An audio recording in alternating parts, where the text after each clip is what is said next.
call the meeting to order, say the pledge. I pledge allegiance to the flag of the United States of America and to the republic for which it stands, one nation, under God, indivisible, with liberty and justice for all.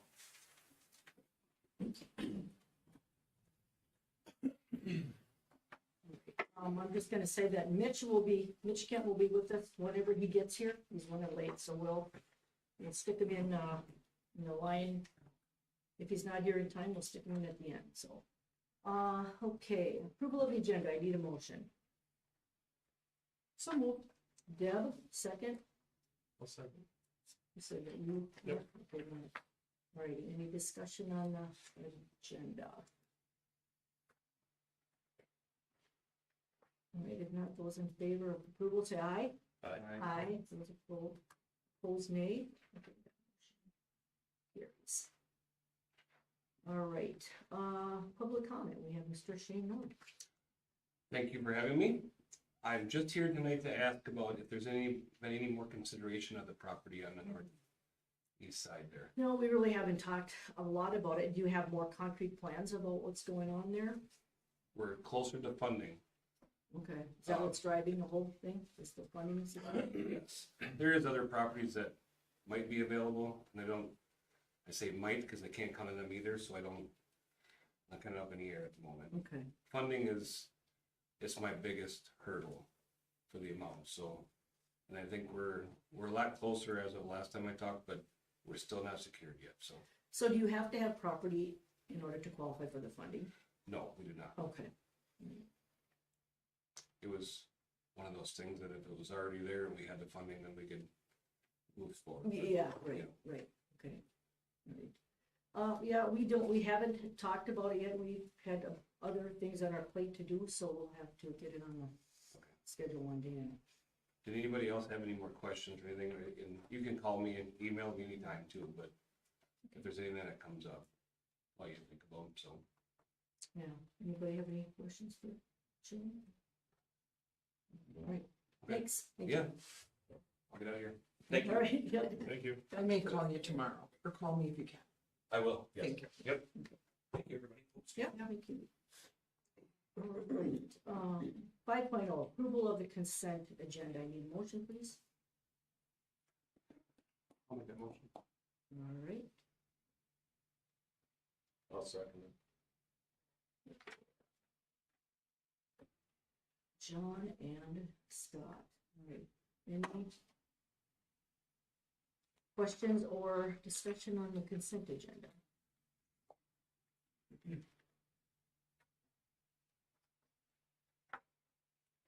If not, those in favor say aye. Aye. Those opposed, nay. Carries. May I just interject? Usually, I know that usually one of the board members thanks the teachers frequently for the people that are leaving, and I should have mentioned it earlier in the comments or discussion. So I don't know if anybody has a statement they want to make. Well, sure, we always thank our teachers for the hard work they've done here. And we've got several resignations and then some new teachers as well. So good to see that we're filling those slots. But yes, thank you to all of our teachers who are leaving and moving on. Anybody else have any comments? Yeah, same with the pairs as well. Yeah, Paris, and Thanks for the time. Perry here. Mhm. Coaches, whatever we've got going. So thank you to the coaches who are also coming on board. All right. So I didn't vote, we didn't do a vote yet, did we? Yes, we did, sorry. All right, here it is, okay. All right, number 6.0, communications reports, and Chris and I are gonna go first here. And we are gonna talk about our educational / athletic facility complex we're considering here, so. And we got two options for the surface of the field. That can either be grass or that can be turf. And then we've got up to 4 fields out there, 2 softball and 2 baseball. And then, of course, we've got the associated track items like the you know, the shot put and long jump and all those kinds of things there too. Plus some additional parking, plus that outdoor classroom, which is got further down on the, yeah, there we go. Down in that area, and then possibly if we have to expand our existing holding pond, you know, there's room to do that there too. So, and not the locations of everything's been nailed down, but I mean, there's room to do it out there. And also some additional parking out there. That holding pond is more for if it's a turf or a synthetic field, or is it the same? Could be any number of things. Yeah, it's not for sure that we would need a duplicate size there. but- Parking would be one reason. Okay. Probably not so much this identified area if this were the one we chose, but probably this, more of this or this, cause we have drainage headed that way. Sure. But, you know, and there may be a way to do it on surface as well. It's just accounting for it, that work may need to be done. We need to have it, we got a space for it there, so. But the fields, you know, the fields are a big deal for community ed, or community rec too, and community ed, so that's part of the deal, but that would be a JV softball on the bottom and a JV baseball on the top there. And then there's room for the two other fields, and then we've got the ag stuff is over to the left there to the west. And then below that is the, like some trails or whatever for the outdoor classroom and various things that are happening down there. And they could be used by the public too for walking trail. So Sherry, you'd asked me, this rectangle here is 13.3 acres. That would remain, Thank you. if we wanted to just cut it off there and make that this little piece grass, but. Cause it's a dog leg now is what you're saying. They don't Yeah, allow and these it. grass field, I mean, these fields as well could all be built as softball with, you know, a deeper outfield, so you don't necessarily have to have the grass infield, but just shows what that means if you do commit to that. Okay. Why don't you slide down and show that outdoor classroom potential areas for that?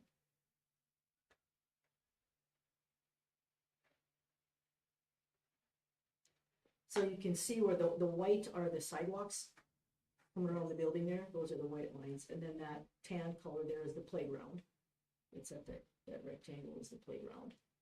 So then for the outdoor classrooms, our thought is like, I'm gonna use the word picnic shelter type structure with some enclosable storage so that we can store whatever we need that's associated with that. And that can just be kept out there.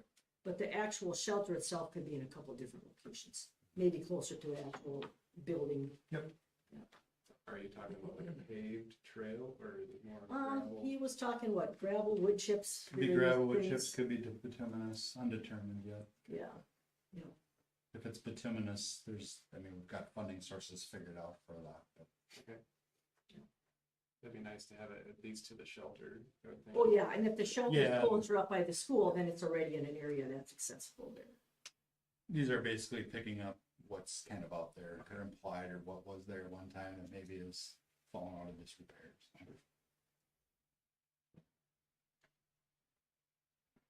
So, you know, if you're doing snowshoeing or something like that, you would be out in that larger area. If you're just gonna be doing, you know, maybe some weather type experiments or something, that can all be done closer up by the school too. How many parking spots is there? So this would be 119, this one is 32, and you could get about 90, depending on how far you go into. Appears this has been plowed various different ways for years, so. And that parking lot in the corner where you have the 90 slots, that's where the Right. fire station is looking at that piece there. Would there be, you know, one thing I keep hearing is this, for events, like parking can get pretty tight in the main parking lot. Would there be any way to like switch so the bigger parking lot were further to the east? so Yeah. it kind We of did flipped- talk Yeah, we about talked that. about that, yeah. If there's any Flip-flop number of events, yeah. scenarios that field events could get organized Sure. around this, it's just, this was one that we had talked about, but yes, you could basically take this parking lot, put it here. Just have to find a home for all the field events, Right. which likely means the fields start shifting over a little bit. Sure. But I feel like that would certainly alleviate the parking issues for Mhm. the events anyway. And I think one thing we've noticed is this isn't necessarily being utilized during some of your events. Some events Sure. it is, some of it's not, just due to walking, so. Yeah, Maybe something to if look at. only in the future. event entrance is open, yeah, that's a jaunt from Yep. Yeah, the backside. right. What about the, go ahead. Say, what about the existing baseball field? Would that be something that we would continue to maintain? This Yes. is city property. Yeah. Yeah. So this is all city property with the exception of these two courts. Okay. You actually, Well, if you look that's at, an the- old picture, we've got new courts. Yeah, well, But, yeah. Yeah, if you look at the plat, you actually technically own property over here. Okay. But yes, this is all city that you kind of jointly use. so. Mhm. It's actually a really quick walk from that South Elementary parking lot around the building and over to that. It's a quick walk. It looks like it'd be, oh man, it's a long walk, but it's pretty quick. And another thing that we had talked about earlier in our POC meeting was that these would not necessarily be our competition baseball. This would be for practice JV, and that probably competition would continue to happen at the.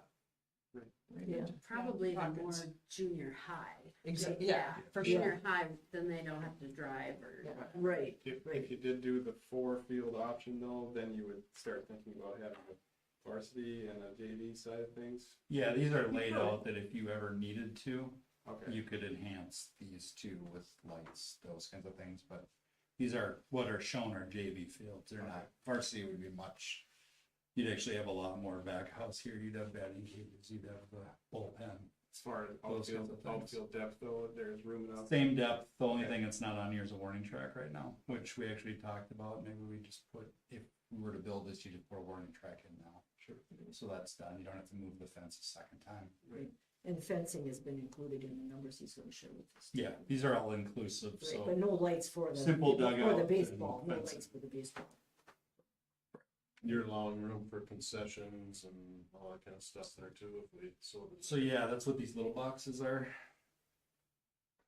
Okay. And if you did the pinwheel, yes, you could consider putting some back here. I will share one thing that we've talked about at POC. Getting any kind of water or sewer out here is gonna be an extreme challenge, so this is more probably your concessions building that's really just packaged and refrigerated items. You're probably not able to serve anything heated, cause that requires a different level of food service, essentially, very similar probably to your small elementary kitchen, actually. Not too far off. So would there be restrooms out there then to be used? No, there'd be portables.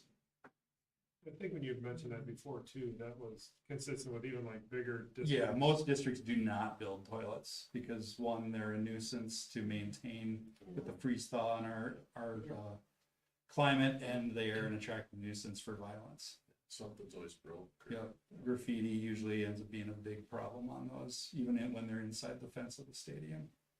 So even like, let's take Shakopee, for instance, it would have cost $1 million to put toilets in. They chose to put a big slab with lights and put portable toilets out. And the other thing with the way the bleacher count works, you can't build enough.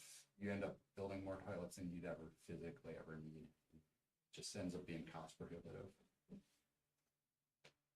And again, with where we are on the site and the fact that we really only have a force main available that goes from here to here, it's really not economically feasible, I would say.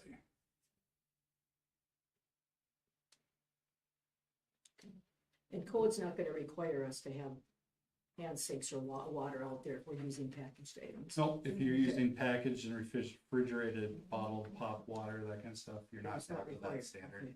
It's the minute you start warming anything, whether it's a pizza you bought and you put in a warming Yeah, cabinet, yeah. you need a hand sink that Yeah. right away. So, and then it's all the other stuff that goes with it, the floor finishes, the wall finishes, The paper towel. stainless steel counters, Yeah, that kind of yeah, stuff. all that stuff kicks in another level, okay, So, right. so not, I mean, not something we're actually technically budgeting for now, but it could easily be added. Actually, a fairly common thing we're seeing is food trucks. Just find someone you can contract with and they provide your concessions. Whether that's on a rotation or it's multiple options. Usually don't have to pay for them to be there because it's free business, so Mhm. as long as you're happy with that arrangement, that usually works out fairly well. I know we had met before, you had talked about possibly moving the bleachers from the Maynard football field Yep. to be a visitor's set. So those could either be this set or they could be the visitor set. And as we talked about before this, if we move this parking lot, that's likely opens up space to make that happen one way or another. So both are currently budgeted for. And he does have lights, you do have lighting figured in for Yep. the football. Yep, for football. The grass field there, whatever, the track area there. And of course, if that, whether that's grass or turf on that inner of that track, you know, it's still usable for some summer rec stuff, for baseball practice. I mean, some other things can be happening on there, because it's just a field, Yep. you know? Yep. So, we kind of get more than just the two softball, baseball fields out there. We're getting If it's Correct. turf. Well, either way, Well, I think the turf, what I would look at as a school administrator is the maximum amount of time I can have kids out oh yeah, there. for sure, yeah, I mean, So if with we're talking turf, you turf, have we're extending our months more. season and we're extending our FIAD usage and everything, but, I mean, even if it's a grass field, it has more uses than just, Yeah. you know, one use for it, yeah. It's more of a multi-purpose space is what I'm getting at, no matter what it is, but yes, for sure, the turf extends our definite, length of time that can be used during the Yeah. school year, right? Gives your Yeah, baseball, I, softball teams an opportunity to practice really. While they wait for the regular field to dry out. Open up, and then FIAD is late in the fall and early in the spring, and, you know, like I said, summer community ed stuff is, can be up there. What sorts of upkeep, ongoing stuff with the turf, what does that all include or? Very entail? minimal, actually. The first 2 years, they actually recommend you don't do anything. Okay, Let it settle out, but there's a grooming machine that comes with it that's really just it's like a glorified Sweeper, leaf sweeper, basically, that you pull behind a four-wheeler or whatever rig you have. And all it does is really, it just makes sure all the rubber's evenly distributed. And also just has the capability of picking up a little bit of the leaves and stuff that are sitting on the top, separate that out. But, you know, if you're doing it right, there's actually very minimal, you're not supposed to be out there every game making sure that it looks perfect. right, because your striping is painted on, it's. Yep, it's actually sewn in, Oh, wow. so all the lines are sewn in, all the numbers are sewn in. Whether that's adding soccer lines on here for the capability of that in the future, that would work on this field, whether it's bases for softball, baseball, that can be, and dotting an outline field just for practice, whether that's fly balls or whatever. There's a couple districts that have it on there and they've actually ended up defaulting to using it because their softball field has been too wet. So that's another option as well. You don't necessarily have to cancel a game potentially. what about for the track service? I know that's been kind of an ongoing issue Yeah. all the time, how much we've had to put in like 10, Yeah. 15 years ago, just to keep it, so it's So the usable. newer surfaces are thicker than they used to be, so you probably had somewhere between an eighth and maybe 3/8 thick coating on that initially. They're standard half inch, they started at half inch now, so it's probably about a 10-year lifespan before you really have to start doing something major. looking So is at that a major. warranty, 10-year lifespan, or? It's not warranted for 10 years, but that's its expected lifespan, that you shouldn't have to do much to it in that, whether, it might be a few crack fills, but if the sub base is actually in good shape, that being the bituminous below and the 4 feet below that, there really should be very minimal movement.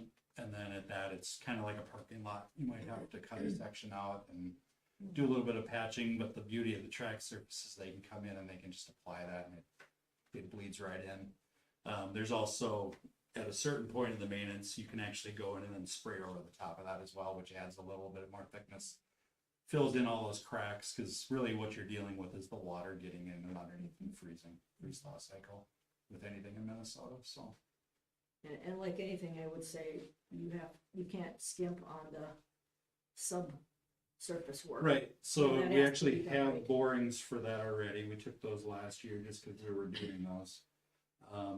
We're gonna have a civil engineer take a look at it. It's what we expected. It's kind of wet sand, but I wouldn't call it clay, but it's close to that. There's a chance it may not have to be dug back out. It's endemic of fields of that, or tracks of that era. That's kind of what the base, there's a newer mix that's recommended underneath them, so it still might require, we budgeted as if we're taking out the 4 feet underneath and redoing it. So we'd have a good sub base, but something we can always test. We've had a few that have surprised us where they've said, yep, that'll pass, just recompact before you put in, or, till it up and recompact, and it should work, so. So on the artificial turf, Yeah. if the lines are sewn in or whatever, that would cause an issue if we ever went back to 9-man football. Cause Potentially. the field is shorter and narrower, right? Can you paint on it if you You need can to? paint, yep, you can still paint, cause, so, Not that we're. You know, It's a good point, Scott. potential issue, yeah. So you can paint over the top of that. You can add there's paint they make that basically rubs off.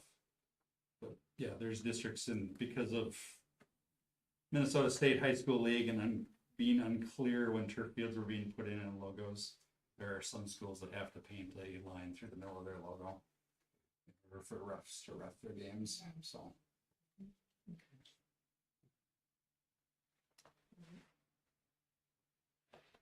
All right, so you've got some numbers, that- Yeah. newer numbers. More numbers, which we continue to fine tune, so.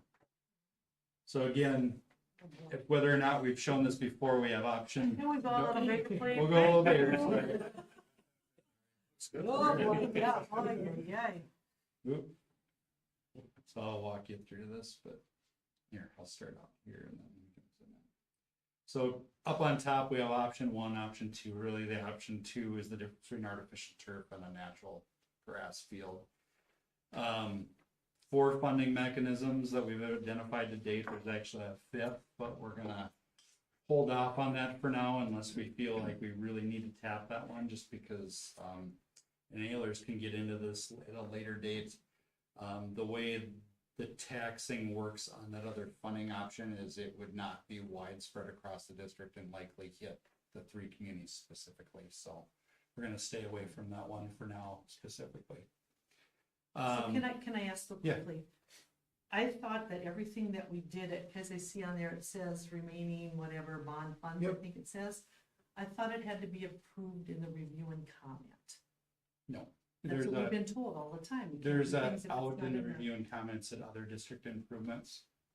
So that's what we put in there, so it can be used for other stuff. Okay. So it is allowed right now. Okay. So basically remaining 2019 bond funds, which is only about, I think just a little shy of 400,000 plus the 702,000 that you got from the one-time remaining bond sale, would be in this category. LTFM funding, that would be your yearly LTFM that we would likely take a portion of and then bond against to capture a larger amount. Again, you're not changing anything you're doing, you're just taking a portion of funds you're already getting. Because the facility has been worked on, everything's almost brand new, that should be a safe strategy, because we shouldn't have major things, and we'll take into account the ones that we know about, such as roofs. We've got a couple of roofs that are coming down the line here. General fund, again, this would be whatever you have in excess in your general fund, and then a capital facilities bond. Actually, I got the wrong one here. But capital facilities bond would be used to supplement that. So what that is basically you're taking a portion of your general fund and committing that to a bond that the board would vote on. So let's say you're looking for $2 million, you'd be paying whatever, 160 grand every year for a period of X to pay that bond off. But the first 3 categories are not raising the taxes of anyone in the district. So that's all money you either have, will have, you're basically budgeting on a yearly basis. The state is giving you on a yearly basis, like LTFM funding. Those are all, it's funding sources available right now. So that general fund option, how long of a time span would you? We're playing with that yet, and I'll get through this and then I can kind of walk through what that looks like right now. When you said depleted, do you mean like, Nope, Nope, Okay, and you we were, would never used the advocate word for that. depleted, that's what you said, so I'm just, that's what I'm saying. That's not what I meant, so. Okay. You wouldn't deplete it by any Okay. means. You're taking a portion of what you have. And then abatement bonds is a tool that's available to counties, cities, and school districts, traditionally used more by cities and counties.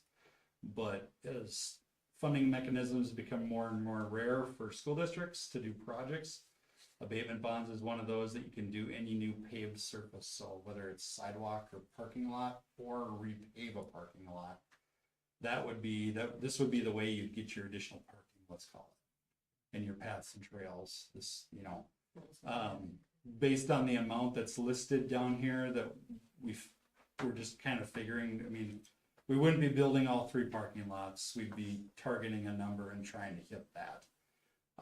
So we're probably can only build probably up to about 119 stalls. That's probably all we get. And we can determine whether that's 2 or 1 or where that is. But basically this accounts to basically $1 a month to the tax, I think it was $150,000 property valuation. So very minimal tax impact. It is a tax impact, but again, it's one of those that the board has available to it to use. So total of the 2 projects, and again, the parking lots are back in here just because there has been talk about need for parking. So these are the difference between the 2 being just a little over 1.7. And again, most of that has to do with the turf choice. Based on funding mechanisms available, we end up in the black on all of them. So really the 3rd column is the one we're working on today. There's right now to figure out what that sweet spot is. And we would come back at a later date to go through that in more detail. So what do we have in our general fund now, and what amount is proposed to take out of there? That's what we're playing with. We have a Okay. little over 3 million. Okay. And I wasn't comfortable with the first few, so we're trying to Okay, work through that a little bit, so it's not. So the quite latest a- version basically says you bond for 900,000 out of your, basically you bond against your general fund for 900,000. That basically equals a yearly payment of about high 80s to low 90s for how many It- years? for, 10 or 15, wasn't it? it was 15, but Okay. that's part of what we're playing with too. Can we make it 10? Does it, what are the ways to do that? There's any numbers they can do that. But with that option, they were committing 1.1, just under 1.2 million on day 1 out of your general fund. So you basically reduce it by a third. And then annually, what would that cost be now? That was the The 80. high 80s to low 90s. So you, Yeah, the 1.2 is money you have, so that Yeah. would be gone on Okay. day 1. What I've asked Ehlers to look at is, let's say we bond for a little bit more, but also which would raise your payment more, but it saves more in the the big general chunk. fund Then you on pay day off 1. sooner, you pay that. And off. looking at it more, let's say that's our contingency. We may not spend all of it, which we had good luck on the project. So in theory, you may not have to spend any more out of your general fund, or very little, let's call it. But looking at that as a strategy, because if those numbers work out, that likely bridges the gap between natural gas and sheriff, and then the board can make that decision. But again, I'm just looking for options that make it palatable, and then we can Yeah. go from there. Well, I appreciate the option of no increase to taxpayers. I think Yep. that would not be in our best interest to do that, so. Yep. I would like to I love this proposal. I love athletics. I'd like to throw another thing out that I don't know that if the POC has talked about, but I've been contacted by special ed staff. Their space is not working, and I think we had those discussions prior to a lot of the construction happening. And one student gets behavioral issues, the whole kit and caboodle in that area are disrupted. I'd like to take some of the money that we have left over, build on another portion for a special ed wing. And that way we're putting academics first and our students first over athletics. So maybe that could be something that the POC could talk about also. Visit with the teachers, find out why it's not working, and see if there's another option for us with those funds. Sure. Yep. We can talk about a POC and come up with numbers. All right, any other questions on the, So in the 4th column where we Or the board can approve the bond or whatever. Yep. column 4? Okay. Yeah, These two. is there a maximum of dollars that we can ever use on that? So yes, there's a very complicated calculation that Ehlers ends up doing, and it has to do with the city you're located in, and then what the district has available in terms of, it's a mix of enrollment and a bunch of other stuff that comes to a total net tax capacity, let's call it. So yes, eventually there is a cap that you're allowed to basically bond out of there. We're not at that cap, but we're trying to look at the most economic, if you were to ask the taxpayers to fund some more parking lots, the most economical way to do it. And probably $1 a month or less, is probably that route to go. What we have been told from mailers, it sounds like just about every county in the state except for one, all valuations will be going up this next year, not just property like last, or residential like last year, so commercial and ag will be going, which will drive that number down slightly, but because you're able to spread it across, and it's not quite like the bond, it's a different formulation of how you get there, but it's the same concept that you're spreading those taxes across the whole, it's not just the city or just the ag land, it's everyone who's in the district. With that fourth column, that's like 1.3 million, is that right? 1.24, let's call it. Okay, Sorry. and that would be for, you said about 119? It'd probably get you about 119 stalls Okay, and some paid trails that I have those thrown in there as well. okay, so like, it'd be about the size of that big parking lot? The bigger parking lot, yeah. Sure. Unless for whatever reason we do borings and we find out we've got a really bad soil issue over there, in which case that again might start to move it a little back and forth too. But, or maybe it ends up being 2 smaller lots or whatever, but Sure. it's pretty close to what we're seeing in this area in other districts we've done parking lots of that size for. With similar soils. Okay, what about a timeline? How does the timeline work? So timeline in terms of if we approved a project? Well, just, Get I it mean, built? how long does it take to complete this project once it, I mean, I know it depends if you start in the spring versus the Yep. fall or whatever. but- So I would say, let's, in theory, say we approve something in May. At the very best, we'd be able to do some rough grading this fall, but we wouldn't be able to complete it this year, obviously. So we're looking at next year. We used to do field complexes in general, and mainly just the track and the football field in a summer sequence. It's still doable, it's just with today's challenges of workforce and that, it's a little more complicated, so anytime we can buy, but I would say the biggest importance is that we get it bid yet this year and designed and bid yet this year, awarded this late this year, and then contractors are able to basically focus on construction next year. I think we'd still get it done. Even with that, I always put the caveat out there, don't schedule your football game in August or the first week of September, or maybe even the second. Try to get your home games later in the season. Just because you don't want to be that rushing and something's not quite ready. It happens. You can't always foresee everything, but typically if we build that in, there's enough time to get that all done. One thing that typically happens too is the track doesn't get striped in the fall. They usually want to see that go through a winter to get the oil out of that track coating and the bituminous. Depending on the track contractor, they may wait till early spring to actually surface it too. Just because that bituminous again has so many oils in it and things don't always adhere the way they want to. But it would be ready within the early part of the season fairly quick. Is that like they paint it one day, you can use it the next kind of Pretty thing? much, yeah. So the surfacing itself has a cure time, I think, of about 7 days. So it's that 1/2 inch of basically crumb rubber that's put in. It basically looks like a paver you see on the road, but it's got some kind of special mechanism that at least heats it, it doesn't melt it, and then it all just lays as they go. That usually has to set up. You don't want to be walking on that right away because you can get footprint transfer, those kinds of things. But yeah, they come to paint. There's literally only like 3 companies that do track painting in the country, and they travel all over. So when they come, they want to be out like within a day or 2, depending on weather. So it's usually ready to go within a day. Any other questions or thoughts? I'm just wondering if what I had shared, if we could get a proposal back next month to take a look at what that might Yep. cost, and maybe we could do both. Take a look at that.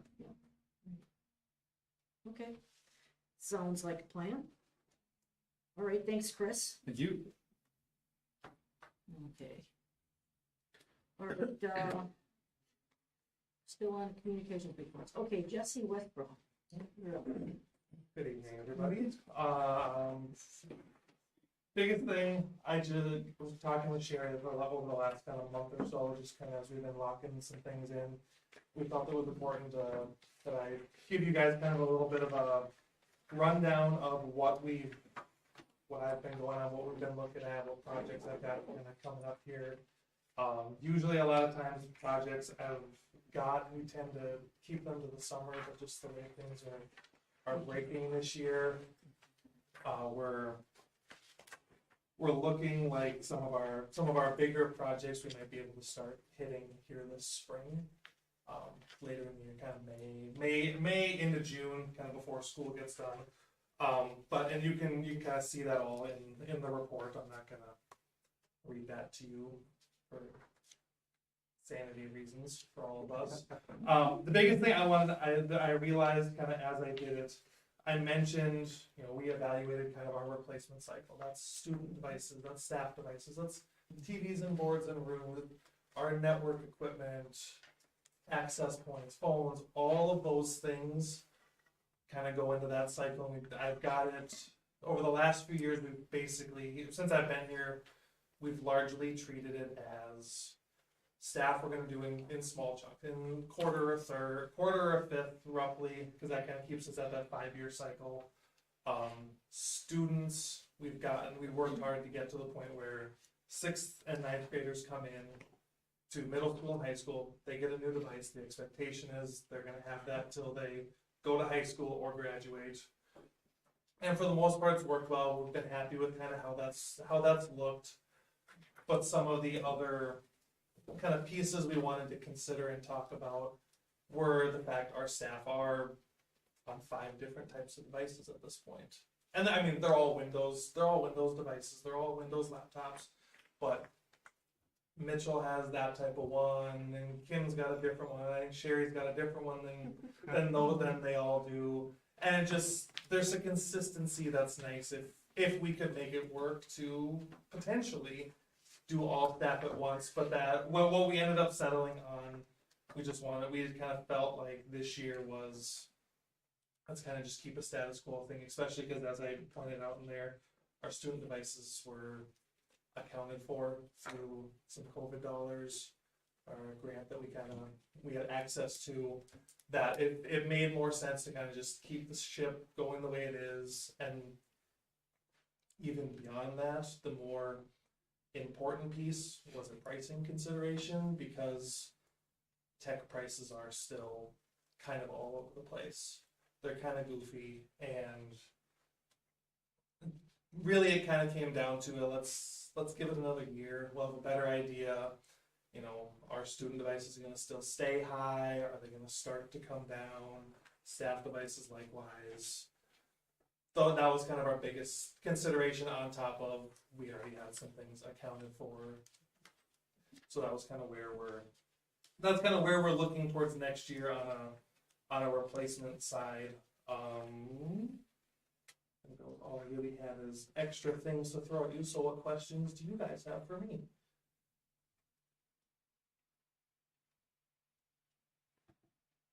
Looks like none. All right.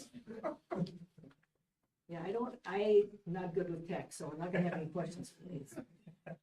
Right. I think it's important to say that Jesse reaches out to us regularly with Kim and Mitch and Judd and myself, and proposes ideas and asks questions, and then we give him our ideas back, and he puts something together and reports back to us. So How does that work with a school buying 400 iPads or MacBooks or whatever they are?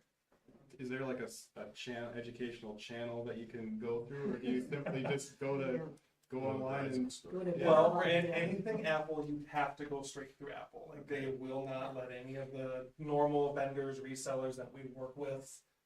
It's not an option. You have to go through Apple. Okay. They won't let you. But the rest of the stuff, we've got a handful of different people I reach out to. I would say for like I know the server thing. I think I got the server project. I think I got 6 different quotes. Just which then required, on top of meeting with these 4 of what do we want to do, how do we want to attack things, that required multiple meetings probably with each to get say, okay, this is what we need, this is what we don't need, go through all that. So it ends up to get to that little paragraph there with the number at the bottom. Quite a lot of time actually, just to make sure we're getting the best price we can. So we're using the taxpayer dollars the way we need to, and we're getting what we need so the school can run as effectively and efficiently as we need it to. Yeah. One thing you didn't hit on a lot is the cybersecurity that you do for us, and that is a lot, and he tests us. He tests us randomly, and he tries to. lets us know if we fail. Oh, okay. That's good. Do we have cyber insurance too? Yes, we have Oh, good, thank you. $2 million. You heard what happened in Rochester today. They closed school because of the cyber attack, and That was after the one Minneapolis had about a month ago now. That was good.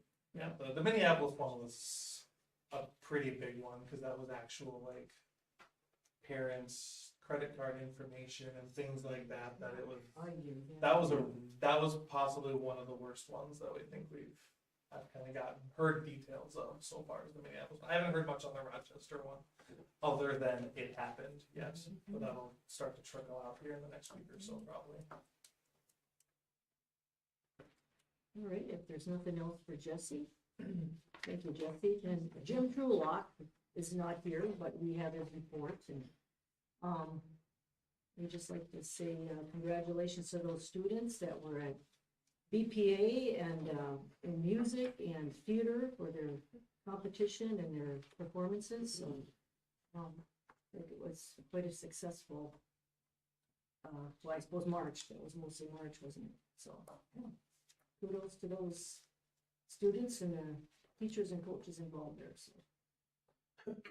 Any other thoughts on the activities report? I thought the musical was great. Oh, yeah, those little kids were, yeah. They had a lot of people involved too, and a lot of people behind the scenes too that. Yeah, that, you know, a lot of work, you don't realize that's happening, yes, for sure. That was Yeah. great. And I know I had a lot of people not from McRae that came to watch, and they were very impressed with the auditorium and facility side of things too. Good to hear. Okay, there's nothing else on that. Next up is Mitchell Kent, elementary. All right, good evening, everybody. So, got here a little late and I wasn't sure if I was seeing somebody else I spotted or not, but I feel great, I fit right in. Yeah. Placard, awesome.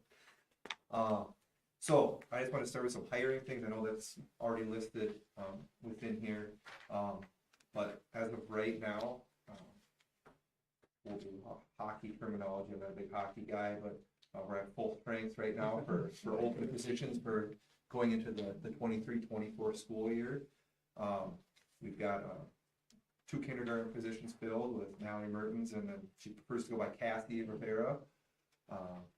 Kendra Thorson in 2nd grade, Aaron Art in Fayette will work alongside Trent Carlson. And right now, we're currently working on a hiring process for ECSE for Amy Strunk's year off that she'll be taking this coming year. So very happy with how that's gone so far. We've got some really good applicants coming in. I thank the teachers who have been on the hiring committee helping me with that as well. So we're excited for that and for our new additions here. For our EPD day that we had, and I don't want to jinx anything, but it's looking like we're only gonna need 1. So excited about that. I haven't had to put my vehicle in 4-wheel drive in a week. I'm just gonna feel like this might be it here. But I just wanted to give us a quick rundown. I did not attach this. but I asked the teachers, for some of just the feedback, of what they did on that day, just to show you, it was all positive. Everybody really enjoyed it. They thought it was all beneficial, and just based off what they sent me, it was definitely a worthwhile, time. So just, lesson planning within the grade level. Multiple people worked on their cultural competency CEUs, and that's, like I said, I mean, it's a 6 or 7 hour training, so it's kind of cumbersome. So that was a good time to use that. Several of the teachers mentioned that they watched the Science of Reading webinar that Steph Swenson was nice enough to share on that sheet, so staff didn't even have to go looking for it. So I know that some people complimented her for that, and not having to go digging, they could just click the link and they could take off, so that was nice. Some people found just some supplemental items for their lessons that they've got here coming forward the last 2 months of the year. Someone was looking at the Science of Reading, a podcast, and they said that was just a really nice follow-up to a webinar that they used. Curriculum planning for the next couple weeks with their grade levels. Some of the teachers Zoomed for a few hours and just went over things to help get to the conclusion of the school year. Mapping out phonics and math through the end of the year. Some of the special teachers talked about rotations for the upcoming school year. Lesson planning, the teacher development evaluation. Some of them did some mini sessions on letters, math curriculum work, our MTSS virtual training, and then some of our sped staff worked on paperwork for student evals and not just getting caught up on some of the IEPs that they needed to do. So, like I said, it's the kind of a variety of different things, and it was kind of nice that it wasn't anything set in stone, because it did allow the teachers to hit on whatever it is that they needed at that given time. So I know the feedback I did get, people were asking if this is something we could maybe schedule or do more often. So like I said, I thought it was very, very worth our time. The last 2 items I have is just a quick math curriculum update. Talking with our team, they've been putting in a lot of time looking at all of the different curriculums that we've been working with. Beth Gustafson's been doing a nice job of getting all of those sent to us, and whether it's digital or actual hard copies. But the last I heard, it's looking like we have it down to 2 options. And we're going to keep working on that and try to get to some of these districts and actually see them in use. And the last item I have is, and this was a late entry, so this is not on my report either, so I apologize for that. But I just wanted to give a quick update with the potential of the half hour early out for the upcoming school year. Just thinking about, I personally feel like it would benefit some of the younger students, and just how long the days are for looking at our preschool students, kindergarten students. I mean, even, I'm sure some of the high school students, it gets to be a long day too. So that's just my own input on that. And then looking at scheduling for next year, there's multiple options to go about that. But I as of right now, I was able to put a sample schedule together, and that none of the academics would be influenced with 30 minutes, just between passing times and kind of finagling things around. We'd be able to make an elementary schedule work without taking any of the academic pieces away, if that was what was decided on. So that is all I have for my report tonight. Any questions? Thank you. All right, thank you. Okay. Rajat, you're next. Thank you. Good evening, everybody. Using the term busy as an adjective to describe this point of the school year would be a gross understatement. Lots of stuff going on right now. It seems like Laura Bristol's got her hands in most of it at this point. Wrapping up the MCAs, we just had the ACTs, going through the, getting ready for the schedule for next year, getting ready to start planning that. NHS blood drive going on. I'm pretty sure I might have to give her an IV of coffee here coming up within about 2 weeks. So lots of stuff going on. Then you throw the cabin fever on top of it, and everybody's ready to it was nice to see the baseball players outside doing some fly ball drills, just so they can get some fresh air. But golf's looking forward to getting out in softball, etc. So good to get outside. One thing that really, to me, the most important point on my entire report would be the final one in the top section would be your consideration of removing British literature as a mandatory class for our ML students. Going through things like Shakespeare, tough enough for native English speaking individuals to have that as something where if you're deep within learning English as your second language, that it can be cumbersome and really should not be necessary for those students. So I know that's a business point coming up later on, but I wanted to make sure I highlighted it. And then also, not only do we have our Costa Rica trip going right now, but we've got the BPA Nationals coming up, and then we've got FFA going on their trip. Just lots of stuff still going on. And I'm starting to prep for summer work.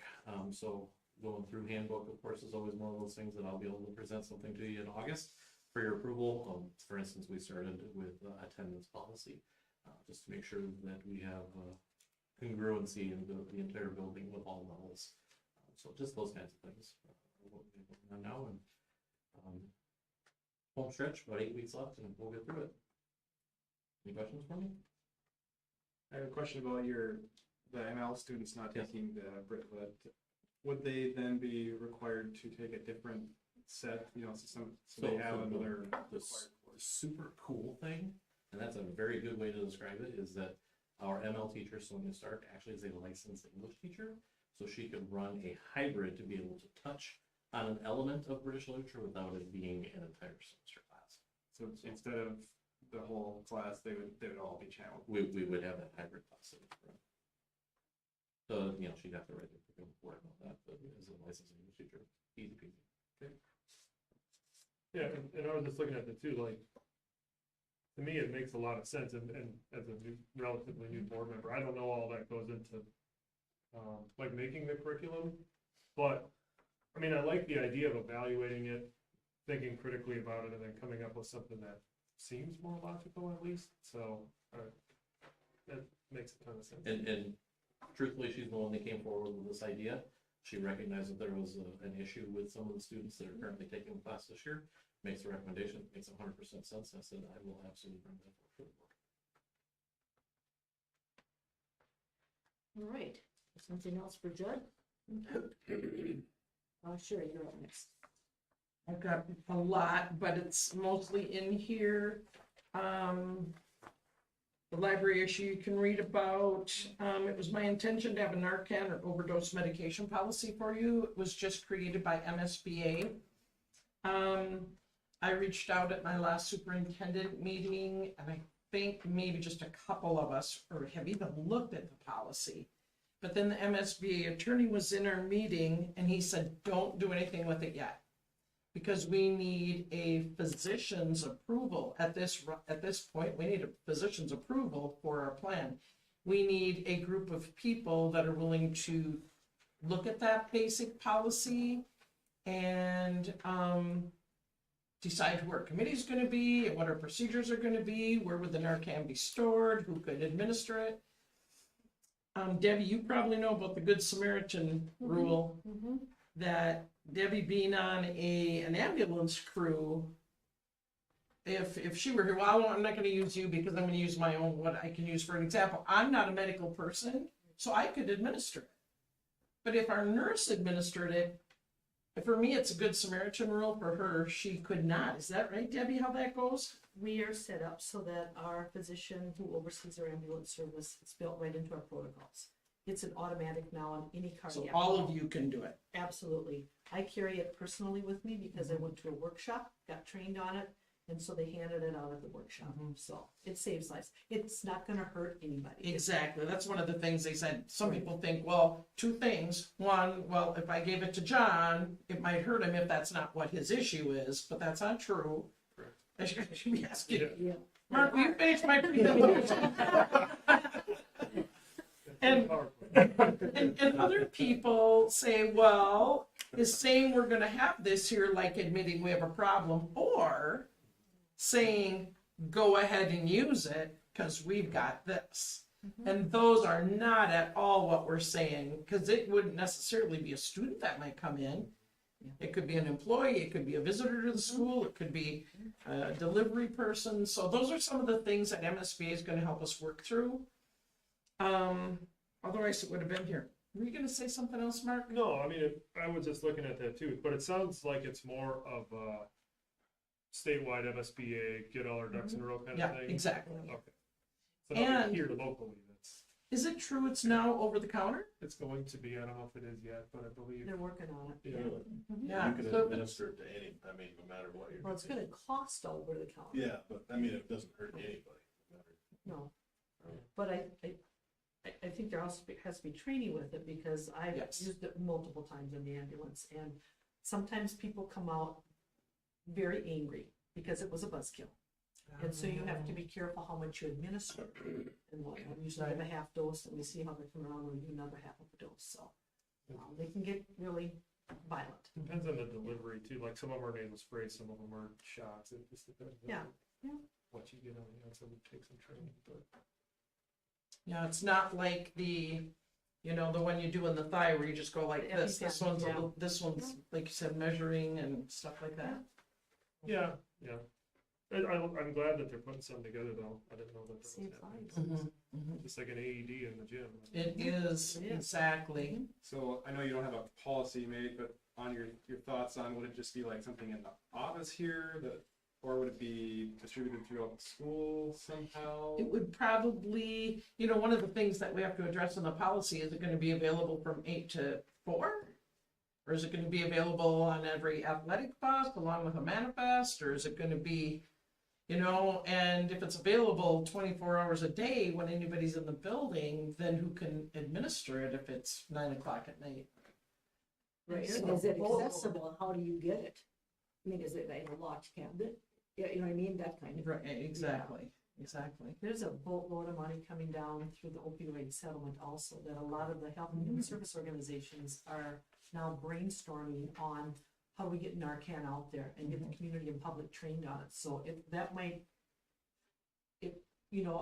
hopefully the policy will be, if I am a teacher and I'm trained publicly, can I use it within the school district setting?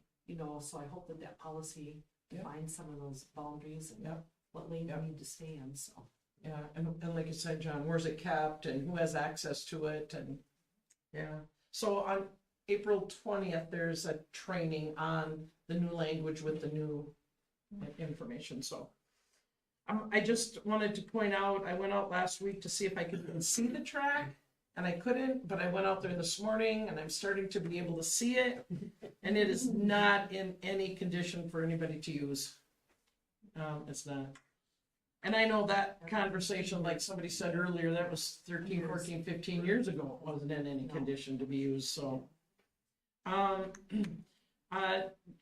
For Josh, my replacement, I am creating documents for him. I'm doing everything I can think of.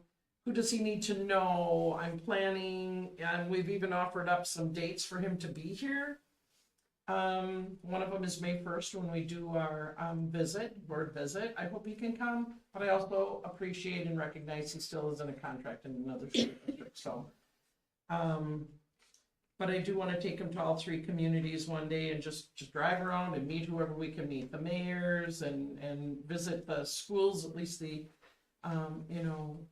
see what's going on around the schools, maybe not be able to go in them all, but, really trying to think about how can I help him get off to a strong start. And then the last thing is, I might have mentioned it in one of my updates last week, but in our LCTN, John, I think you might be our LCTN governing board representative. So I need to talk to you more specifically about details. But you all know what LCTN is. That's our Jesse, you ready to help me on a moment's notice if I need help. Okay.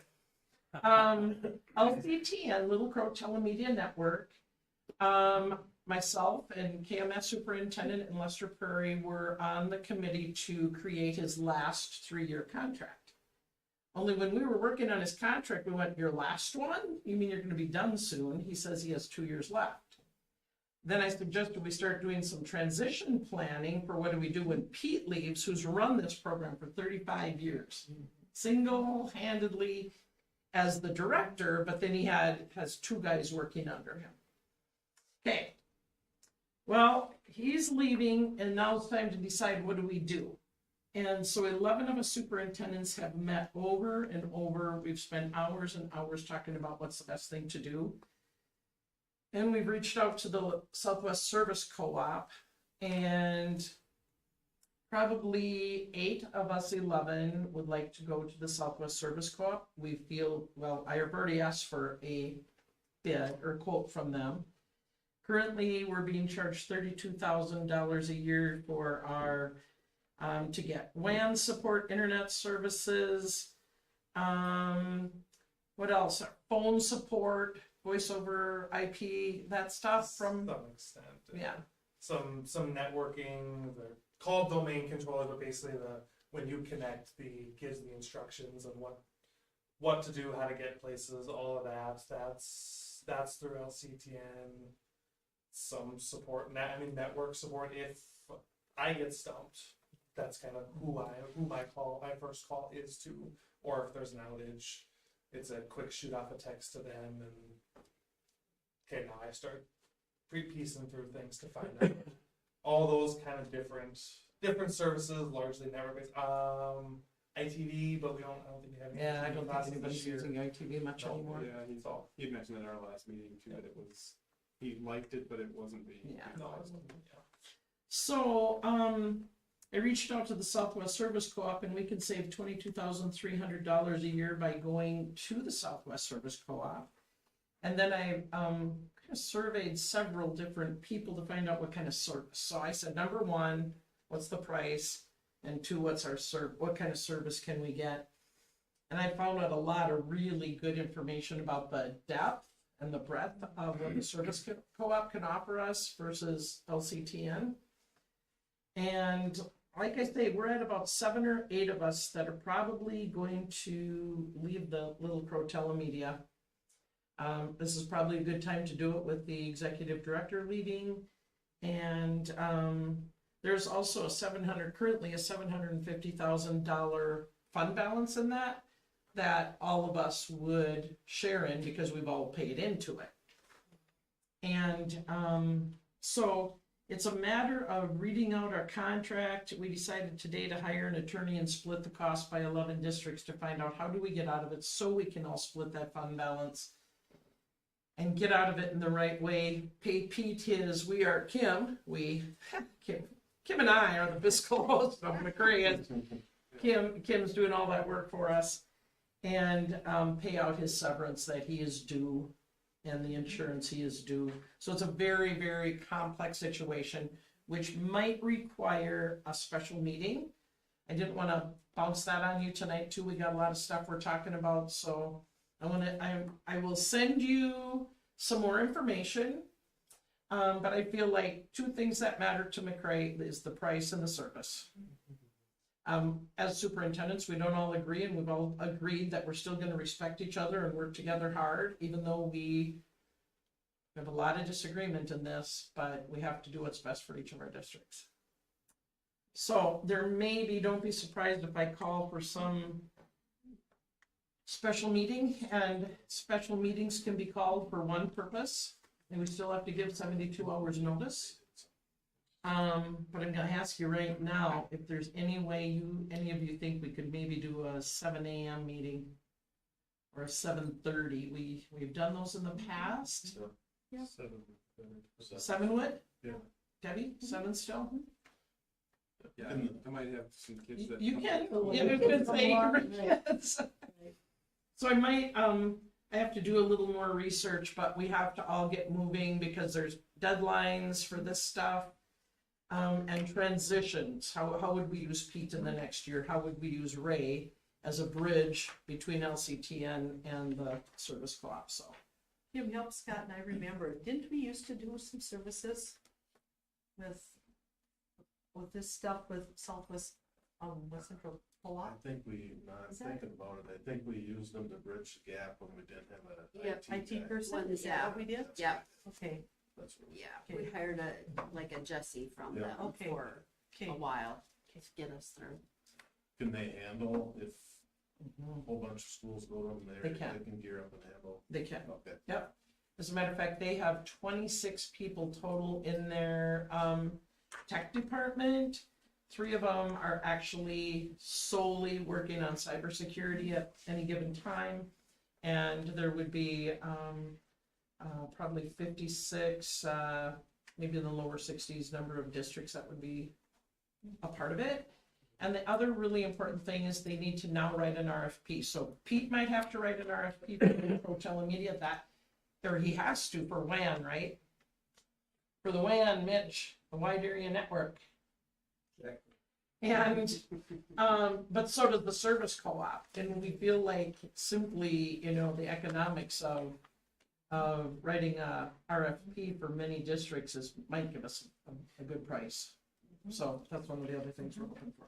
So more on that to come, but that's really a big deal that's going on now. So then the LCTN will just be dissolved. We're working with an attorney right now to find out That can if happen. we can follow all the rules of the contract to dissolve, or is it better to merge LCTN Oh, into can that? merge. Okay. Either way, Pete's gonna be done in the end of Yeah, next year. and Right, 2024. What were there 12 schools involved? 11. Yep. So, So, we hope we get a good price then. yeah. That's it, I guess, for on your sheet there. Any other questions for Sherry? I did just have a question, and I wish I would have thought of it when Chris was still here, but is there anything happening at the state level that might impact our track discussion and funding, like changes to long-term facilities, dollars, anything like that? Or is it still too up in the air and you kind of just gotta? Everything is so up in the air. There's a lot of mandates. I feel like for how to run the school, unfunded. how to fund the school, decisions that I think should be local control decisions, classes they think we should offer, a lot of that stuff. Long-term facilities maintenance, not so much, as there is the Family Leave Act. Dave Baker talked about that. I did go to the April 1st town hall meeting and he said it could be devastating Yeah. for employers. Yeah. There's as long as we're on this, the answer to your question is no. Okay. That I've heard of, and I listen to 2 legislative updates every week. But it sounds like the $25 an hour per starting pay for paras is kind of losing ground. Kim, thank you very much, Kim, did a survey for a lot of the education organizations, and I've told you this before, but the cost on that alone is to McRae is $1,070,000, and that doesn't even include the paras that have worked here for 25 years. They're not going to want to start at $25 an hour. Yeah, it did actually include that. Oh, you did Yep, include that? yep. Okay, good. Okay. But we don't know where that would go, so that's kind of a question mark. But I think Erdahl quoted too, that he must have talked about the $2 million cost if that family medical leave does go through just to our district alone. An additional $2 million. Yeah, I was about nauseous when I was doing that survey. Yeah, so it's hard to make decisions on a lot of things until that all shakes down. Yeah. Right. good See question, what though. we're Thank at. you. Yeah. Yeah.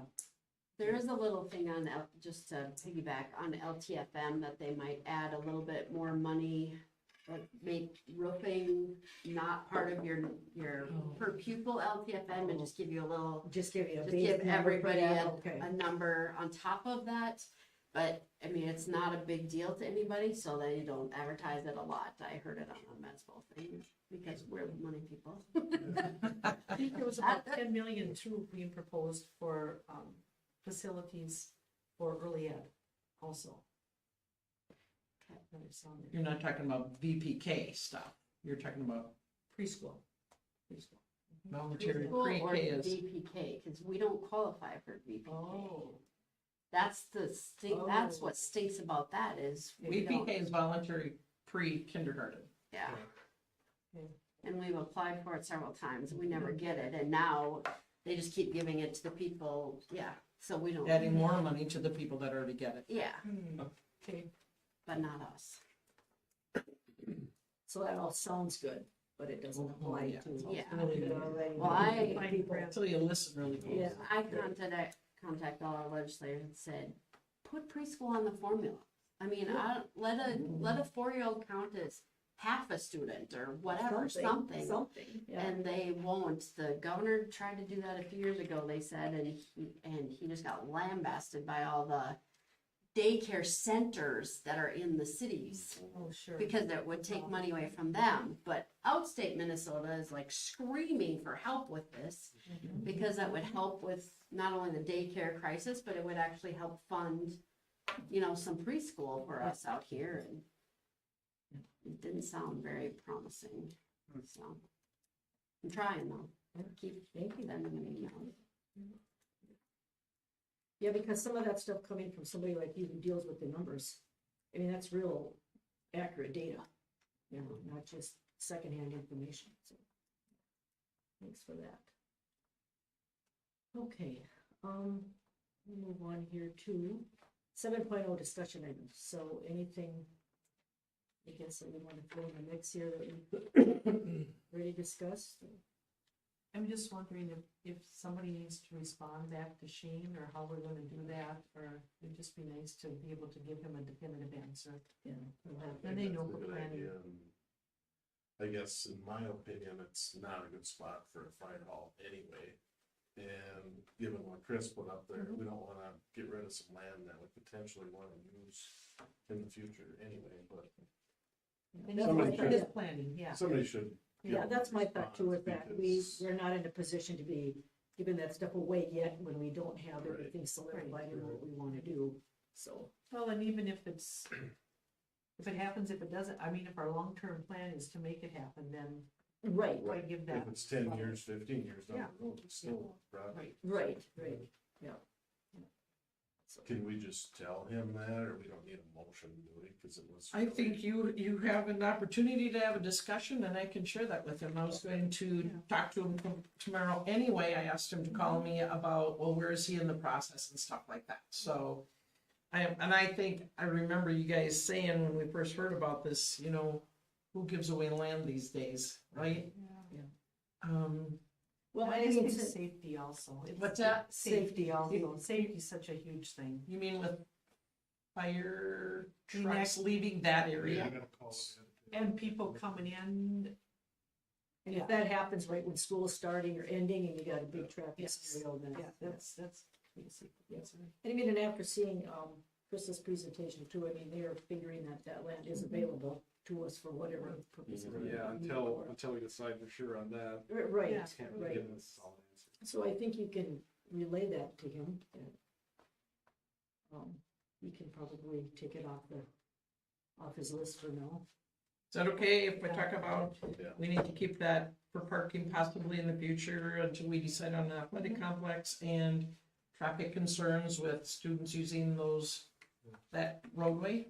So would that technically be Clara City buying that from the school, or, Yeah. I mean? Yeah, I think the that's the whole way that thing? happened. Purchase, yeah.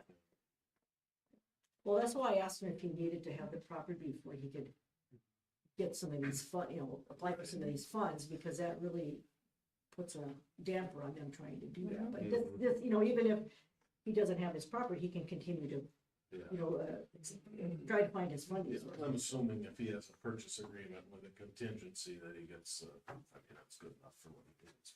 Yeah, but it sounds like he doesn't even need to have that to apply for these funds, so.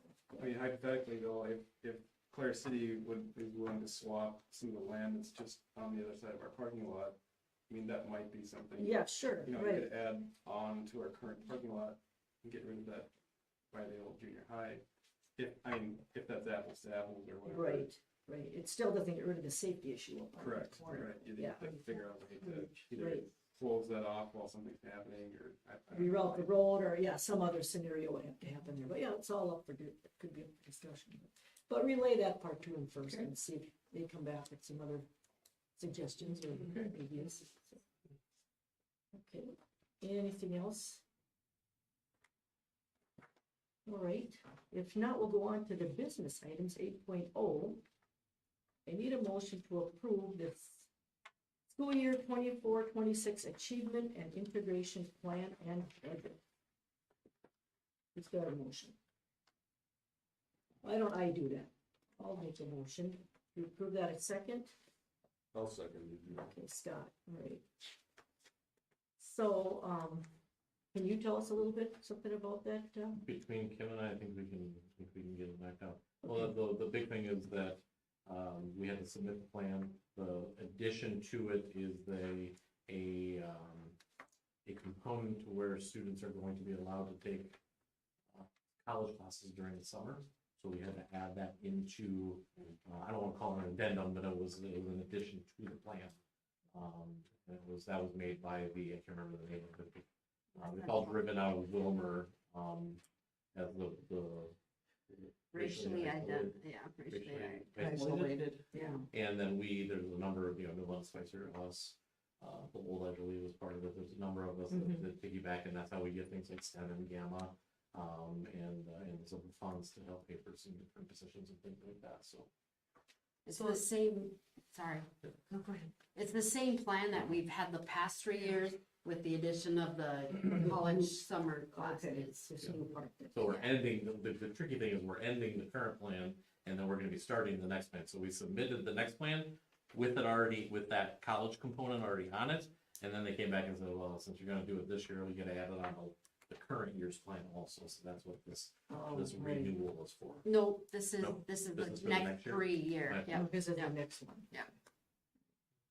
So the goals in here, are they more focused on the BIPOC community or? Our target groups are typically the pre-reduced lunch students. Okay, I guess when it said racially, that's why I was just thinking, Okay, any other questions on that? So you're talking about college courses over summer, do they actually come to school then to do that? I was not part of that meeting, so I'm actually gonna defer. Our students would go to Ridgewater. Oh, And it's, I believe, one class at a time, and it's very intense. okay. is the district responsible for transportation then, or? We could be, but I think they're feeling most kids would go get there themselves. And is this is open to all students, or is it closed off to this small group? The PSEO part, Yeah, something that like would be open to next year's juniors and seniors. With special emphasis on those getting free and reduced lunches. Yeah. that, not exclusive. Right, yeah. Right, Yeah. well said. Okay, any other comments or questions on that? Okay, if not, those in favor of approving the integration and budget plan, say aye. Aye. Those opposed, nay. Okay, 2.3. I need a motion to approve the food service prime vendor, which is IFD for 5 years. Up to 5 years, is that what that's supposed to say? Up to 5 years, okay? I'll make that a motion. All right, Deb, second. John? Yep, any discussion on that? It looks like Just they're the only wondering- ones Yeah, that gave I them wondered why price. Cisco did not reply. Did they give us any reason or? Nah, Julie didn't say anything to me. IFD, I can't really address Cisco, but IFD is outstanding for us. When there were transportation issues during COVID, IFD made their deliveries here. I just remember that, there just didn't seem to be any issues with IFD. Now, that doesn't mean that Cisco would. All I know is this was a good price. We're part of a bigger group that keeps growing and growing, that Julie Woolman got started a few years ago. And Good service. very good service. Well, it's good to know that that's the one that gave us a bid then. Yeah. So there shouldn't really be any interruption in service or anything like Correct. that, just kind of should Yep. continue on. Okay. So this same number can be used up to 5 years, or?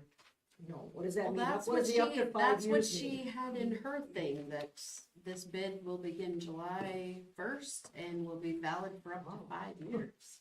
Oh, all right. So I'm not sure, I haven't seen any Any actual fine print on contractor, that, yeah. Okay. But they've been very good to us as far as pricing all the way through, so. All right. Yep, Is any other comments? If not, those in favor say aye. Aye. Those opposed, nay. Good, motion carries. All right, 8.3, I need a motion to approve the student day as being 8 AM to 3:30 PM. I'll make that a motion. All right, Deb, a second. Second. Who said that, Scott? Scott. All righty, so. Information. Well, for starters, you know, we've talked about this on and off for a couple of years, starting with a parent who presented, if you remember that a while back. We've surveyed people, and it occurred to us when we were talking about scheduling that if we're gonna do this, this is the primo time of the year to do it, because these guys and their people are working on next year's schedule, master schedules for the buildings. And second, and not second in importance, but also, if you make a decision now, parents will have time to plan. We'll have time to teach them what those schedules might look like. And parents will have more than all summer to plan what they're gonna do. Judd showed me a pie graph last week that showed 81.4% of parents said yes to a shortened day. Mitch has already talked about the work that he's doing. And when we had this epiphany that, oh man, now is really, we might even getting toward the end of the time, beginning toward the end of the time where it's a primo time to decide. But I would say if one of you said, let's wait and decide this in May, I'd say then just wait till next March or April, because these guys got it, those schedules, right, everybody? We live by those schedules, and to wait until May is just gets too late. And then it would also impact the bus driving. They have to start earlier. The kids are out earlier, so that might impact some people's.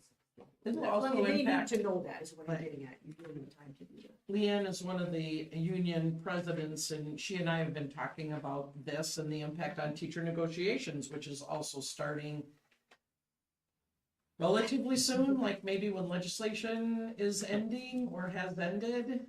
And that will be a major, major point in teacher negotiations.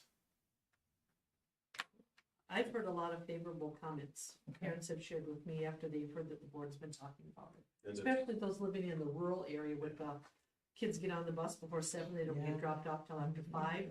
It's gonna really make that day much more applicable to our littles, so. it still leaves us way over an hour's too, right? Yes. it Yeah, does. I was gonna ask, do you know where that would put us then? For, like, Yeah, Kim, our math partner in the Math wizard. has work got we this do. done. Right. Get you a Good hat. work, wizard. Put it under the name. Yeah. What's a business manager? Business wizard. Yeah. So at the top is the state minimums for each of the grade level bands. Currently, what we have now, when the kids are here from 8 to 4, we're at 1,118, which is 98 hours over the minimum for the secondary. If we go to the getting out at 3:30, it drops us down to 1,029 hours, which is 9 hours over the minimum for high school, which would give us, like this year, we've forgiven 1 day for the kids where the teachers did the EPD, so we would have 1 day to play with. But we also have the, the e-learning and a couple snow days built in next year already. Hopefully we don't have another winter like this Yeah. for a long, long time, but, The vast majority of our kids were over plenty. yeah. I mean, we're still quite a bit over for kindergarten and elementary grades. It's just the high school where we gotta, yeah. Can you guys explain what exactly you'd be cutting out? What what would be taken away to not have classroom time taken At away? the high school level, say like the simplest way of putting it would be lopping off advisory time. So more or less, at this point, we're running advisory in the morning for 25 minutes. Maybe we have to monkey with lunch, maybe a tiny little bit, but we've got some wiggle room there. We could still maybe do an abbreviated time. We don't wanna mess with contact time in the end. That'd be my biggest concern. It's like, so we got this big focus on getting test scores up, you know, we used it in our interview process, and then you say, well, let's take 2 hours a week away. That's kind of concerning to me, actually. I don't know. It's a kind of a two-way street here, because I do hear all the comments like, man, these days are long, and then when there are 5 days of them, people are upset. But at the same time, you don't want to hurt anybody's academic achievement possibilities by limiting. I think it would be important to note also that having the opportunity for the teachers to have an hour per day after students leave opens the door for greater focus on professional development for them also, which in turn would be a benefit for the students in the long run anyway. I think it was the last board meeting we were talking about how, or I had brought up the fact that when creating the workshop times, we're creating a calendar, when we blow through our professional development days, all of a sudden it's all cut off. It's like turning off the faucet. Then if you front load them, everybody's like, well, when do we have more professional development? And to be able to have something that comes up spur of the moment, or maybe something from legislature that we need to address, we would have to figure out a way to address it in a different manner. Using that hour per day is a way we could beef up our PLCs, gives more planning time for teachers. I 100% get the concern. The advisory piece, to answer your question most concisely, would be that advisory time, and that's a non-academic component. Right, that I don't really, it wasn't here when I was here, but it's more like a study hall kind of thing, right?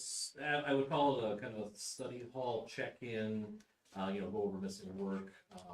Maybe we have some sort of PBIS lesson that we need to do, or there's a series of announcements that need to happen, where we can capture it for a lyceum, or I mean, it's a flexible time for us to do for a myriad of reasons. I just think it's really important, John, to say that when we are working to improve student achievement, that happens in the classrooms. So if there's nothing cut off with math or science or, third grade reading or anything like that, that happens in the classrooms, and it's how we change how we instruct kids. Do we have learning targets? Do we monitor their student learning? Are we differentiating for all the different needs? As I go into the classrooms and I see those things happening, that's what we want. So it's not, if we lop off 30 minutes, they're not learning as much. It's how do we change how we're educating our kids? And what do we know about the data that somebody's already talked about? Beth Gustafson and Julie Deacon providing for the teachers. That's the meat, that's the gut, that's what matters.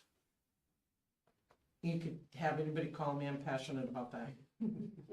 Well, but I mean, time doesn't mean anything if it's not well done. If it's wasted time, it's still, you put in the time, you still don't get anything out of it. So I think that component comes into it, is what you're talking about. And I will say, Quality of the time that you're in there, what you're doing when How you're are in we there. targeting? It's like a surgeon that's gonna go take out part of a liver doesn't look at a knee, Yeah, right? So these guys know that, because they work so closely with Julie and Beth, and there's that rotation into their classrooms in the elementaries, and and I was gonna say, just because we said we can make it work with a half hour, that's not saying that what we have in that half hour now is just a filler or a worthless amount of time either. I believe, like I said, finagling earlier, I'm just gonna use tinkering this time. So like I said, nothing has been finalized with any form of schedule, because I wasn't even 100% sure if it'll be a half hour taken off or if we'll stick with 4. But like I said, I just essentially wanted to say, before we got to this point, like, can we actually make this work on the elementary side of things? And after looking at this, different pieces of it, yes, like we can make it work. So on the elementary side, what are you tinkering with taking away? I mean, So they don't have that, what you're describing, right? So right now, it's certain grade levels have a 30-minute block of breakfast.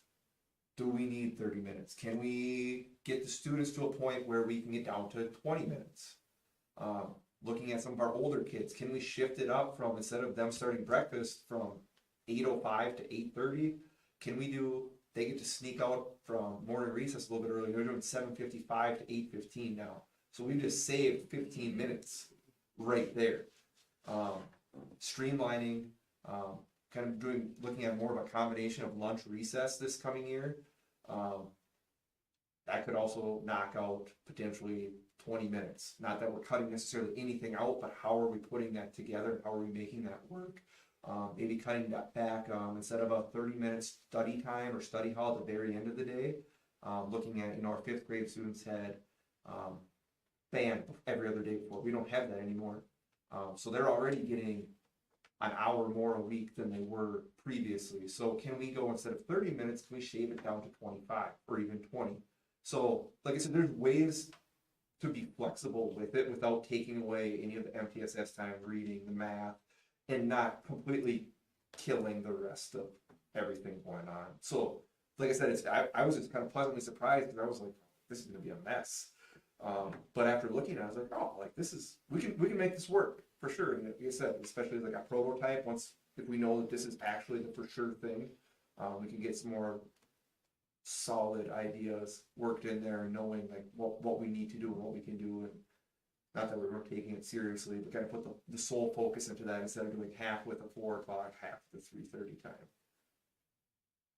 I feel like when I look at 8 to 3:30, it's more of like a traditional school day, 8 to 3 or more, like what most districts do, right? I think there's a lot of advantages to it. I think even from a extracurricular, if you could start a half hour sooner, I'm sure Mr. Trulock would be able to better use gym space too, and field space and that sort of stuff. So I think there's a lot of good things. A lot of, parent feedback was, I remember just roughly as 80% of parents were on board with it. So, and I'm fine trying new things. It's not like it's not gonna be chiseled in stone forever. But I feel like if we try it, and if we get feedback that it's too crammed, or there's not enough time for this, or not enough time for this, or like the achievement doesn't go up, to me, then it looks more like a traditional, like 5-day school week period of time. So my only thought is, okay, so if we try this and it's not enough time, then what? And then just total crystal ball kind of view, but to me, then it's starting to look more like a Monday through Friday kind of school week than asked to put another half hour, 40 minutes on, after the fact.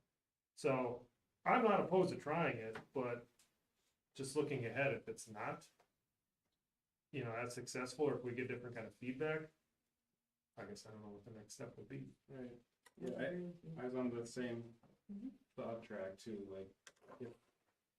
because that's what I did in high school, was 8 to 3:15 or something like that. Yeah, something in that range for 5 days, and that was the norm. And I think there are kids that struggle with that, with that much instruction. There are also 4-day school weeks that would even still be shorter than where we're at. They gotta be crowding that 1,020 hours for high school. But one thing you said, Debbie, that just resonates with me so much, because when it's bad weather, that end of the day, we love to run buses in the light.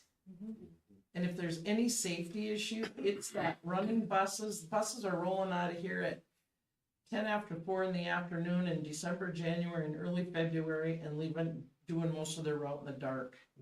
Dropping off kids in 30-mile-an-hour winds, dropping off kids on ice, dropping them off in the fog. And when you can't see, I've learned over time, the light changes everything for safety when we're dropping kids off. So there's a safety component to it. It's those winter months that are just dark for, you said morning and afternoon, and a lot of times we're 2 hours late, so we can first see if roads can get cleared off, second, see if the weather clears off, and third, so we can see when those buses are out there driving around. I think it'd be prudent to do a kind of a mid-year survey of all stakeholders that are impacted by it. Let them give their feedback, and then do an end of the April, May-ish end of the year survey, and include a question: have you changed your mind from the previous survey, just to see what, if there has been a shift, and then include an opportunity for them to express why, if so. I think that's a good idea, and I also really think that looking at our academic scores. Yeah. If it, What have we tainted, then we need to like reconsider. How hard is it, so on this schedule you have it, so we would end up with the high school being 9 hours over for a year. And then if we have one of those days where we do a teacher day, not a student day, we would be down to a single hour. How hard is it to add a day to the school year? If you say instead of 149, you go to 150. We've got Mondays that we can add, like we did this year with our 5 snow days. Yeah. Okay, That's a huge That's advantage the of the beauty 4-day of the week. 4-day week is that I we've got those Mondays to. I agree with that, like, Yeah. people that say, yeah, don't mess with my Mondays, I don't really like that because that's why it's there, that's one of the great Yeah, caveats of it. Yeah, they might not like us messing with their Mondays, but sometimes we have to mess with the Mondays. That's just the way it is. And so we added them so everybody knows, okay, these are gonna be 5 snow days. Maybe we shouldn't plan a trip those Mondays, maybe we could make our appointments other Mondays. So hopefully it addresses that issue. Because the way it sounds like in Mitchell's report, like it was, advantageous for those teachers on the EPD day, like, and That was a maybe huge benefit. they wanted more than one, or throughout the year, it was gonna be 2 or 3 or something like that, well, that'd be a problem here. If it was really that beneficial, then that'd be worth considering too. And we have the snow days already preloaded into the calendar. Yeah, absolutely, and that is nice this year too, to be able to see that. Well, I think if we don't try it, we'll never know if it's gonna work or not, And if it isn't working, we'll just go back and say we gotta do something else, cause it's not working. Otherwise, we're not gonna know. Leanne, any thoughts on the teachers have about the? I think they kind of voiced some of the same things about, both on the side of 3:30 being a good time to get out, because we do have not only students, but we have coaches then who leave at the end of the day or sometime before the end of the day, and now you've got to find someone to take their classes because they've left for an event. But, and there was discussion too about the schedule. And Laura Brisley was there, who does our scheduling for the high school, and I think there was good discussion about what could it look like, because, we all do take the time we're given and use it to, the best way we can to teach the kids, to deliver content during that time. And nobody wants to lose minutes, but I think, just the conversation we had with Laura at the high school with the advisory and squeezing around the lunchtime and then, listening to Mitch too, there's definitely ways to make it work.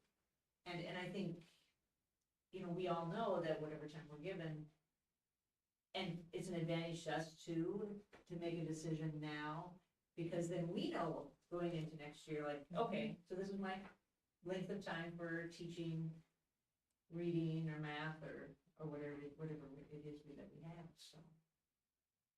That was the one other thing that when I was reading through this, that came up. So would teachers still be staying to the same time? Then you're saying they just have a less, the day would be done at 3:30 versus 4, but they would still all take off at. Do we know that? At this point in time, yes, that was the conversation, that, when we talked about it, it was definitely just the students would leave at 3:30, and as our negotiators meet with the board and admin, then that 4:30 time becomes part of that collective bargaining. So. And like hourly workers too, because that's Well, gonna we shorten their payday. We talked about, having a whole hour to do homework club after school, or, Yes. with Denise about an after-school program for kids, the little kids and stuff too. So, whatever happens with that time after school, I think our hourly workers would definitely have an opportunity. Okay, so it's supplement some other aspect of school. So just so I'm clear, so 4:30 is when teachers are done? right now. Yes. Or is that a negotiations issue? At this point, right, our contract day is 7:34. But I'm hearing that it could be part of the negotiations process. Could be. Right, so. All right, any other thoughts about the time change? All right, well, if not, let's just take a vote, see where we are. So those in favor of changing the student day to 8 AM to 3:30 PM, say aye. Aye. Those opposed, nay. Motion carries. 8.4, need a motion to approve the fiscal year 2023 revised budget. Can you make a motion, someone? I'll make that motion. Okay, thank you. Mark, second? I'll second that.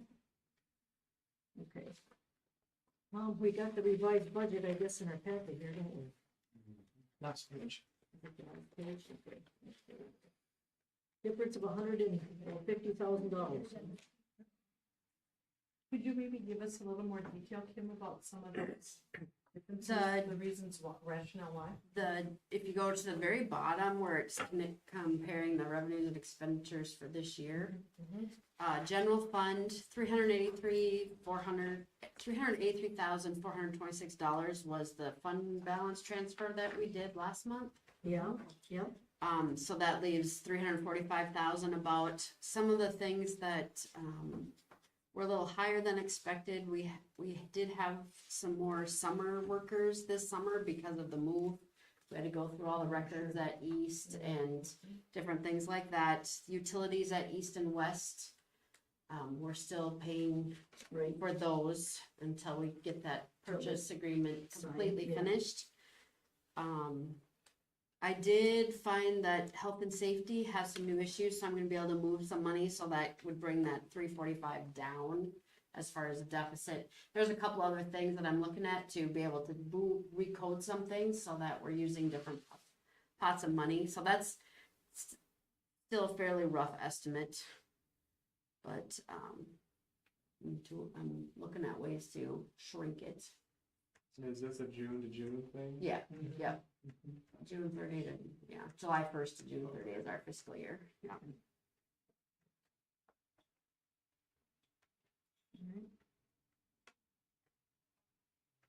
Yeah, because we, talked about those extra expenses, we really hadn't thought about that when we were making the budget the first time. Yeah. Getting all that done, so. Actually, that number's not very big. I don't think. In the whole picture. In the whole picture, in the whole scheme of things, yeah. I think it's important, since there's a couple new board members, to know that when Kim's thinking about budgets, it's always 2 or 3 at once. Because it's, how do we compare to last year, the one we're working on now, and the projected budget for next year? So it's always, I have a favorite document that I like to look at, so that so you can go, how are we doing compared to last year? We're 85% spent in January, say, well, then we've got 6 months to go, we gotta watch it. Yeah. But then also thinking about planning for the next year, and how are we doing this year, and what might change, and so. I think it's a good way to describe how you run a school budget, or any budget really, right? Well, and the stuff in the legislature is gonna just make that kind of a small nightmare. I think it's gonna be a big nightmare if some of that stuff passes. Yeah. But then everybody in the state's gonna be in that the vote, same and boat, it's gonna yes. be, Yeah. It's not just we won't just be an anomaly on that deal. right. And I think some of the outcry from the school districts got some of their attention, that some of those things they're letting die, but you never know. The trifecta, they have power, so we'll see what happens. Okay, any other comments or questions? Okay, if not, let's vote. Those in favor of approving the fiscal year 2023 revised budget, say aye. Aye. Those opposed, nay. Okay, that motion carries. Okay, 8.5, need a motion to approve removing the requirement of British literature for multi-language students effective for next year. I'll make that a motion. Scott, all right, second. I'll second. Right, John. Yeah, you did a good job of describing that for us, so we all understand. Anybody got any other questions? Yeah, right. Those in favor of removing that requirement, say aye. Aye. Those opposed, nay. Okay, motion carries. All right, just got some regular board meetings coming up, and then you'll let us know about I a will. special meeting if we need to do that, so. Okay, I need a motion to adjourn. I'll make that. Second, Second. Scott's got it, all right. Those in favor say aye. Aye. Those opposed, nay. Okay, carried.